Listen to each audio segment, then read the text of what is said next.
Placement de produit, non. Bienvenue dans cette nouvelle vidéo. Aujourd'hui, je vais me foutre à poil. Non, je vais pas me foutre à poil, je vais vous parler...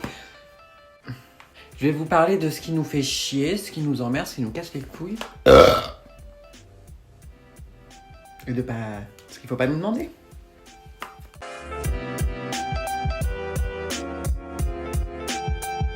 C'est pas une question qui peut être forcément malveillante. Il y a des gens qui vraiment se demandent, l'entourage très proche notamment. Mais les questions genre quand est-ce que tu commences les hormones, déjà toutes les personnes trans ne prennent pas d'hormones. L'hormonothérapie c'est pas l'étape pour être une personne trans, c'est un vécu.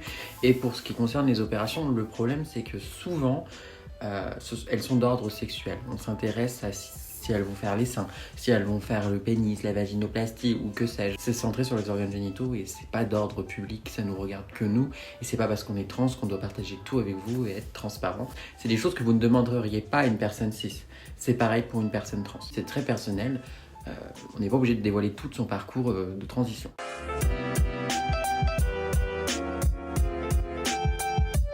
Le vrai prénom? Non, c'est le dead name. Il s'appelle dead name, il y a une raison quand même. J'ai pas fait toute ma transition, tout ce parcours-là. J'ai pas choisi Laura pour qu'on me ramène au tout début et qu'on me demande c'est quoi ton vrai prénom. Déjà, c'est pas mon vrai prénom. Mon vrai prénom, c'est Laura. C'est mon prénom d'usage. C'est celui que mes amis utilisent, ma famille utilise, mes proches utilisent. Celui que vous voyez sur les réseaux sociaux. Je me présente en tant que Laura, c'est Laura, point barre. Et si vous pensez aux souvenirs, si vous pensez à vous auparavant ou à une autre personne trans, c'est rétroactif. Moi, dans ma tête, je me suis toujours appelée Laura et c'est mon vrai prénom. Il n'y a pas de débat. Respectez nos parcours. Ne renvoyez pas à la case départ.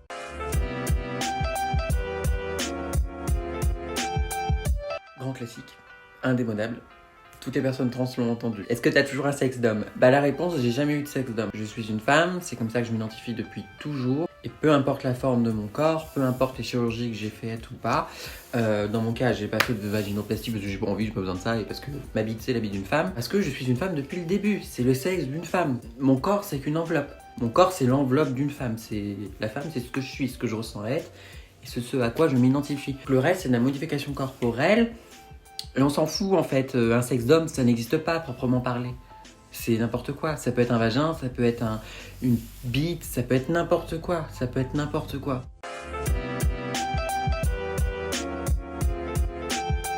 Bah non, enfin, il n'y a pas d'opération finale, ça n'existe pas ça non plus.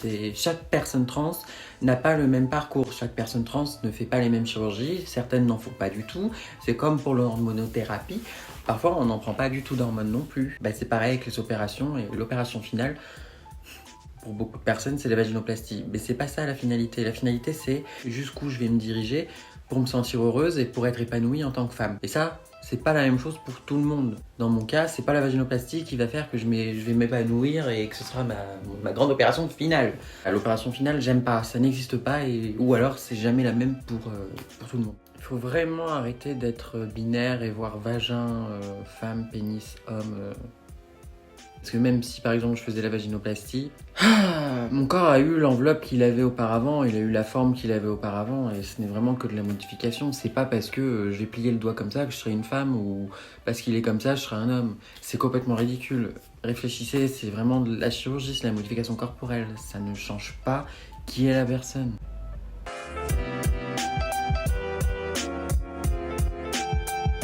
Grande question utilisée souvent pour argumenter et décrédibiliser les personnes trans, le regret. Je vais vous dire une chose toute simple, je n'ai pas peur de regretter, parce que si j'avais pas fait ma transition aujourd'hui, je serais morte. Je ne serais pas là. Je serais pas là en train de faire une vidéo, vous parler. Et je pense que c'est le même cas pour la majeure partie des personnes trans que vous allez croiser dans votre vie en fait. Arrêtez, genre tu vas regretter quoi? Il y a des cas des transitions, c'est un pourcentage vraiment infime, c'est des paumés en fait, et c'est juste des gens qui ne nous reflètent pas. Ils ne nous reflètent pas. On peut pas regretter quelque chose qui nous sauve la vie. C'est tout. J'ai acheté une canette avec le code promo Black Friday 666, crève, connasse, salope, pute de trans.